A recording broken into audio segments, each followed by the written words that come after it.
special guest for tonight's show. His name, Brandon Lyon. He's a guy that needs no introduction, as you know. I mean, well, of course, we'll give him an introduction. He's the chairman of the Fulton County Libertarian Party and Johnstown Water Board member, if I'm not mistaken. Yep. So, Brandon, when last time we spoke, you stated something about the well, I had mentioned about. So, anyways, last time we spoke, we talked about the Democrats and the Republicans, just to recap, and you had mentioned something about how the ranked choice voting would probably be the best way to help challenge the duopoly, that being the Democratic and Republican parties. And that was one of many topics we talked about. Now, Brandon, can you elaborate more so our viewers can understand where that comes about in terms of what your position is on this matter? Sure. So ranked choice voting, and there's actually many different types of ranked choice voting. The one that people usually think of is called instant runoff voting, or IRV. That's where you rank all of your choices, and if no one gets 50%, okay, they remove the lowest person, and then their votes, whoever voted for that lowest person, the votes go to their second choice pick. So with that, it takes away the idea of, oh, you're going to just throw your vote away. You're going to spoil the vote for someone else. Because say I was going to vote for Libertarian, and there were also some other people running, and I had some ideas about who I liked more than others. I could then pick one of those people for my second choice pick, so that if my first choice doesn't win, then my vote would go to the second choice person. And we've already seen this being used in Maine. They've used it for a couple election cycles. They've used it for their governor and the president. I'm not sure if they're using it for the congressional elections yet. But, the sky didn't fall. Nothing, catastrophic happened.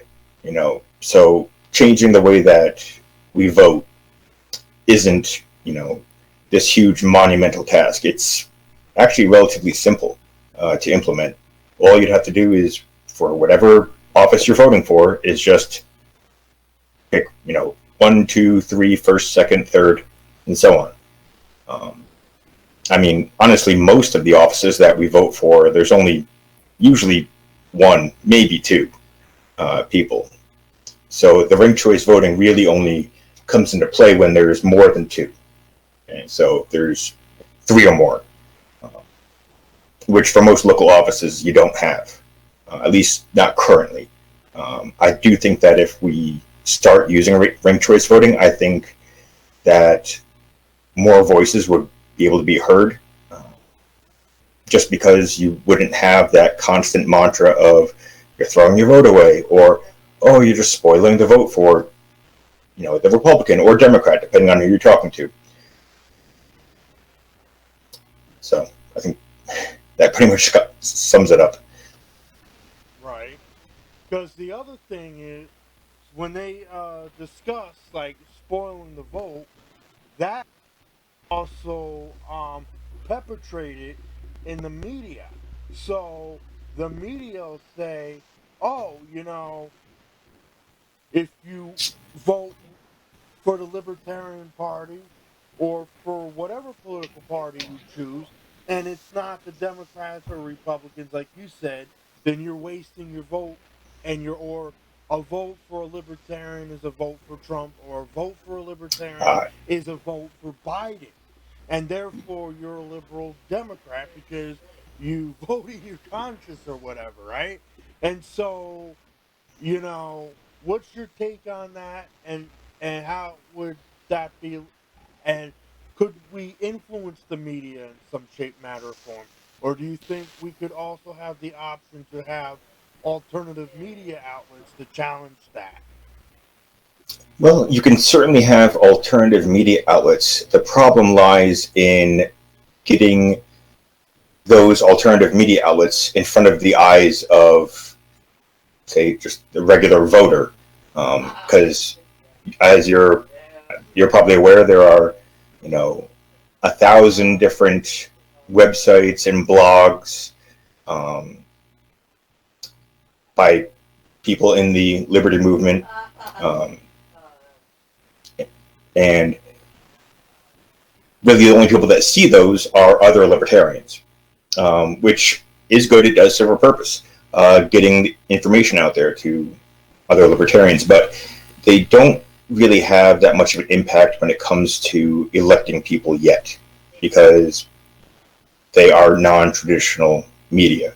They're not going to be influencing someone that uh, gets their news from the 6 o'clock news at night.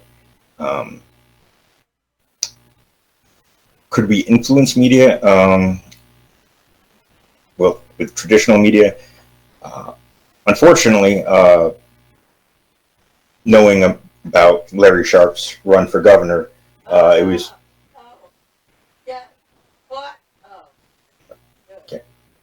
it was made abundantly clear that unless you were running ads on that channel, they were not going to cover you. So I think the only way that we could really influence media is by either fundraising enough to actually run traditional media ads, or become popular enough to actually have it not be possible to ignore us. Unfortunately, both those things are very difficult uphill battles to fight. Right. Well, as you know, the Libertarian Party in and itself is kind of a uphill battle in terms of actually getting people elected. However, I would make the statement that we are making progress because, I mean, we are making progress on behalf of the Libertarian Party, at least at the local, state, and county levels of government throughout the country. Now, are there any examples of this that you're aware of that we can go off of? Well, sure. We currently have two state representatives that were elected across the country. One of them is Marshall Burt out in Wyoming. So he's a state representative in Wyoming, and he ran as a registered libertarian, and he won. That was part of the Frontier Project, something put together to get, well, basically to fundraise and pick certain races that are winnable. Another state rep that we have is over in Maine. I forget his name, but he actually ran as a Republican, and right after being elected, he switched to being Libertarian. But I think if we can focus our attention and our resources on races that are winnable, then I think we can make a lot more impact locally and at the state level. And as you know, that process is already beginning in many states throughout the country. And some of those states are bigger on the controversy scales than others. So I want to switch gears for a second. I remember one of the other issues that we talked about in our last podcast was specifically the topic of immigration. And so something new has come out in the state of Texas, and I don't know if you're aware of this. And this isn't as true in New York State, but New York State does have a lot of its own problems as well. But more specifically with immigration, Governor Greg Abbott in the state of Texas made a speech in which he stated that any everybody coming across the border illegally was going to be arrested and potentially deported. And I feel like he's obscuring due process. However, many people on the right, and most people on the right, I would say, on the conservative side of the Republican Party, and the more radical they are in the Republican Party, the more they're up to believe people like him, is that they're taking jobs away from us and this and that. So how can we dispute those claims and challenge governors like the one in Texas, Greg Abbott, on his merits? Because I remember when I used to live there, when he was Attorney General under Rick Perry, he stated, and this was back when El Chapo had escaped, and he stated, well, we got to continue combating the war on drugs, which I feel contributes to a lot of these issues. So, what is your reiteration on that stance, and how do you respond to Governor Greg Abbott if you were living in Texas and had similar circumstances that were going on, or in any given case? Well, sure. Well, one thing I would definitely point out is that unless there is, robust due process, you risk the, scenario of deporting an American citizen, which actually has happened a couple times because they were rushed through the system, and before they could, get an attorney, they were deported to a country they had never been to, and only after the fact. And even then, it was an uphill battle to come back, even though they were born here and an American citizen. It's kind of a couple horror stories with the immigration and taking our jobs. Okay, well, at the current moment, there appears to be a huge labor shortage. There's plenty of jobs out there. I don't think you have to worry about, someone coming into this country taking a job away when there are so many that go unfilled. Another thing is the rate of entrepreneurship. Immigrants are 4 times more likely to become an entrepreneur, start up their own small business, than people like you and me that were born here. Because, when you think about the psychology of, picking up your entire life, potentially your entire family's lives, and moving to a completely different country, sometimes ones where you only have a passing use of the language, those are going to be people that are risk takers, that are go-getters. The idea of the lazy immigrant is it's a stereotype that doesn't exist. Obviously, there are going to be lazy people in any group, but on the whole, most of them are extremely hardworking. In fact, my sister-in-law is an immigrant, not a legal one, but her family's had their own chain of restaurants out in Arizona. So they actually create more jobs. So when you have more immigration, not only are they not taking jobs, they're actually creating new ones. So that's how I would respond. Right. And it also ties into foreign policy because, if there is, to the contrary, a lot of people coming here illegally, right? First of all, the other claim they make is that they're going on welfare. So now the question is, how do you go on welfare and then take a job from an American citizen when, as you stated, it's very different. They're more likely to create jobs for most Americans, and they're also more likely to do jobs that we're unwilling to do. So, for example, and I want to reiterate this, we're talking about jobs like construction, agriculture, hospitality, and those are very broad job scales that most Americans won't do. And then on top of that, their children get educated, and they become doctors. But if they were born here and they're a U.S. citizen, then why would we take that right away from them, right?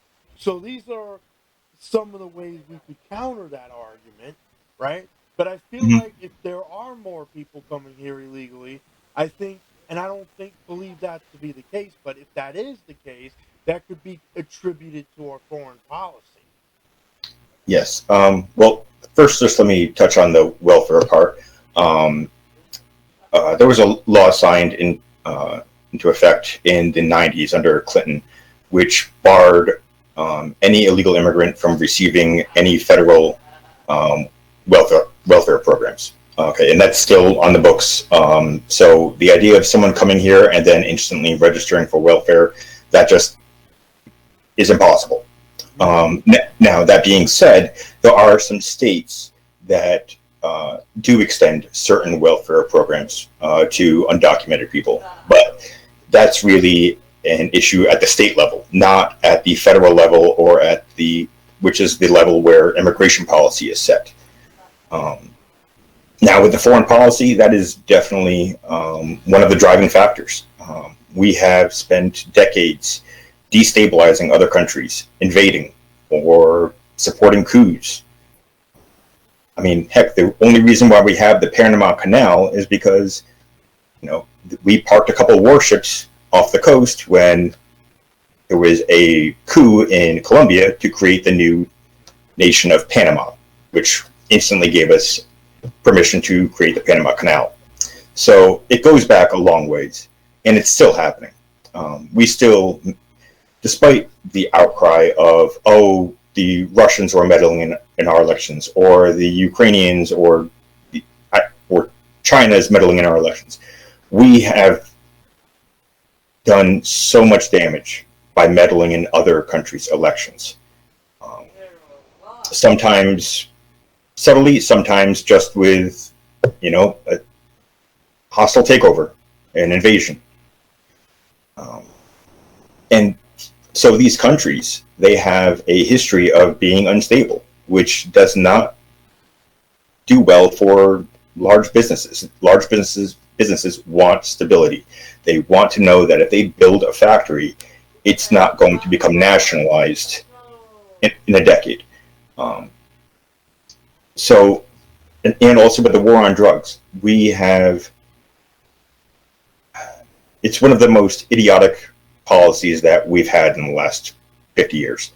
Um, the idea that someone putting something into their body is a crime is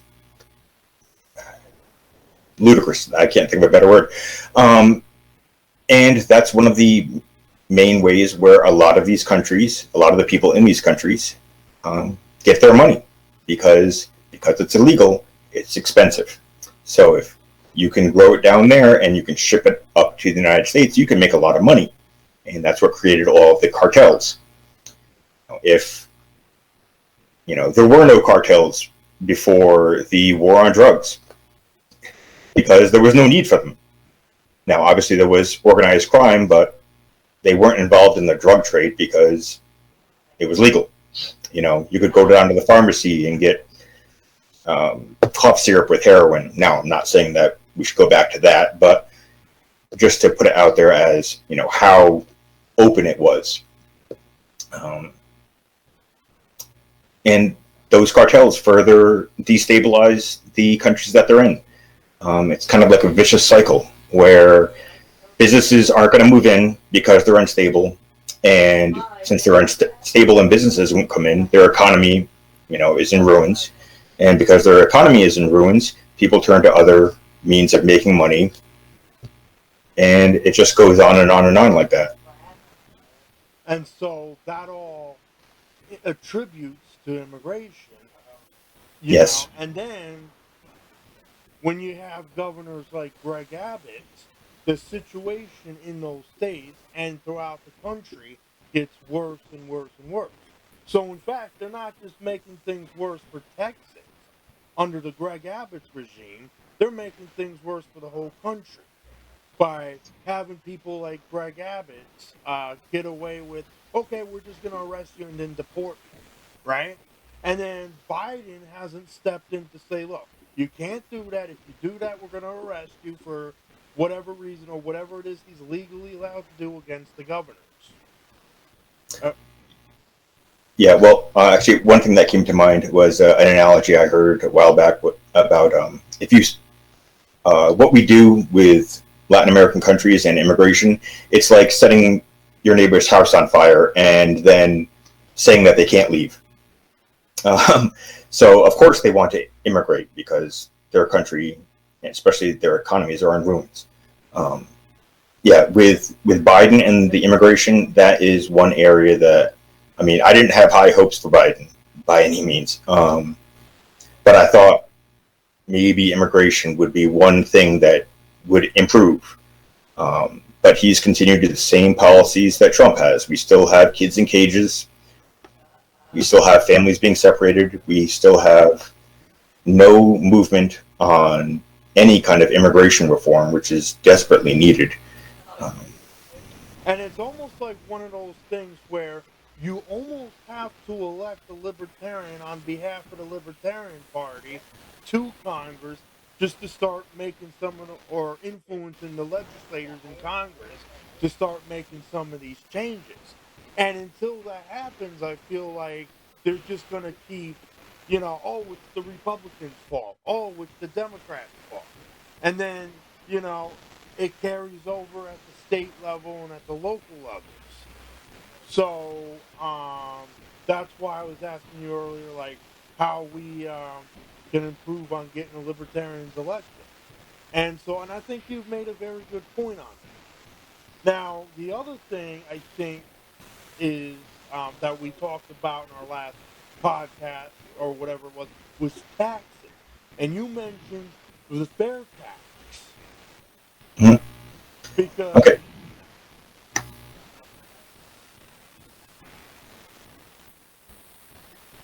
Okay. So yeah, the fair tax. So the taxes that we have currently are a hodgepodge of many different layers. So you have things like the payroll tax, where Social Security and Medicare are taken out of your paycheck, and your employer also pays the same amount out of their bank account. We have corporate taxes, which are levied against corporations, businesses. We have the income tax, and we have property taxes. We have so many different layers of taxes. Now, at the federal level, it's mainly the corporate tax, the payroll tax, and the income tax, and tariffs, because tariffs are taxes that Americans pay. With the fair tax, it would kind of get rid of that multi-layered system and go to, you can think of it like a national sales tax, or what in other countries is called a value-added tax, or VAT. And what that would do is it would tax consumption. So a lot of these progressive congressmen and senators are going on and on about how these incredibly wealthy people don't pay a lot in taxes. And that's because they don't earn traditional income. They're not working a 9-to-5 job. They're not being paid a salary of $100 million. No, they get their money other ways. Oh, actually, I forgot one other layer, the capital gains tax.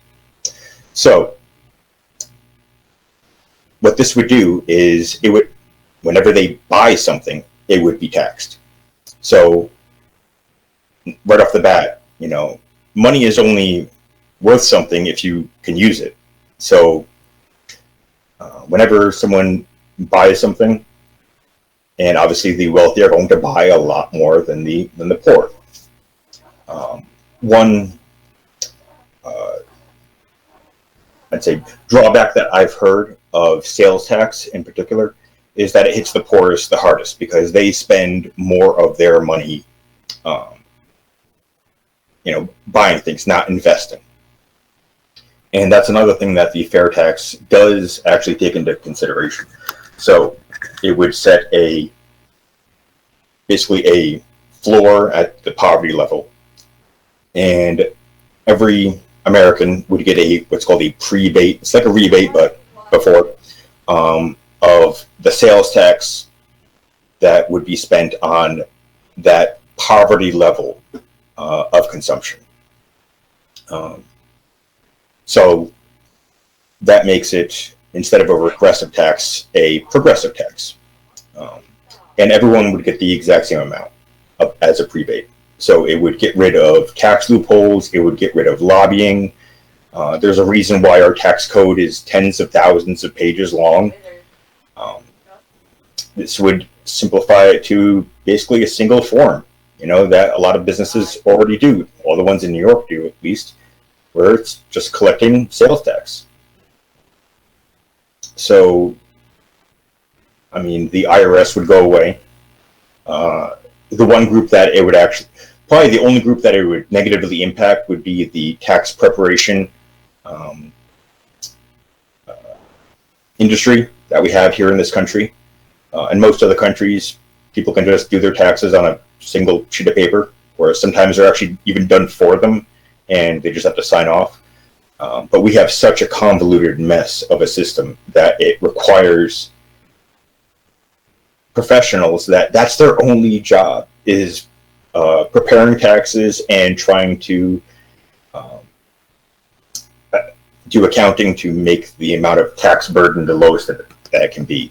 So off the bat, a lot of businesses would save money just on that. They wouldn't have to have that entire team of accountants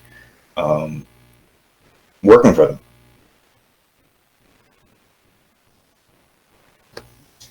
So I think I hit on most of the things for the fair tax. Right, and we also discussed that in our last podcast as well. So, I believe time's starting to run short. I don't want to keep you over a half hour. Okay. Because the last time we were about an hour long. And so, is there anything else you would like to add or touch base on before we close? I guess I would just say that if you're thinking about running for something, it doesn't have to be anything huge or glamorous. There are a lot of very small elected offices that you can win pretty easily. In fact, that's how I became a member of the Johnstown Water Board. No one wanted to run, so I ran as a libertarian, and I was unopposed. It's pretty hard to lose when you run unopposed. So start looking local. You don't have to start at running for Congress or running for state senate or something like that. You can start at a much lower level, and I wish more people would take a look at that. Mm-hmm. And so, what are ways that people can contact you, more specifically, with if they want to get a hold of you? Is there a way that they can get a hold of you, if for like political reasons or whatever? Sure. Probably the best way would be through the Fulton County Libertarian Facebook page, or the Facebook group that we have for that page. So if you message that, that would probably be the best way of getting in touch with me, because I check that pretty often. Mm-hmm. So it would be under the comment section of it. Well, you can actually message the page. Oh, so you can actually, yeah. All right. Well, Brandon, it was a pleasure with the interview tonight. It was a pleasure for you joining me in this program. I greatly and truly and sincerely appreciate you coming on. Well, thanks for having me. All right. So this is your host, Michael J. Long, at June 18th, 2021. And so that was Brandon Lyon, chairman of the Fulton County Libertarian Party. And so I hope that you guys, I know a lot of it kind of sounds redundant. This is actually my third interview with him. So if you want to subscribe, please hit the subscribe button and then hit the notification bell and select all, and you'll be notified of any new uploads and videos that I produce. Or when I go live, you will also be notified.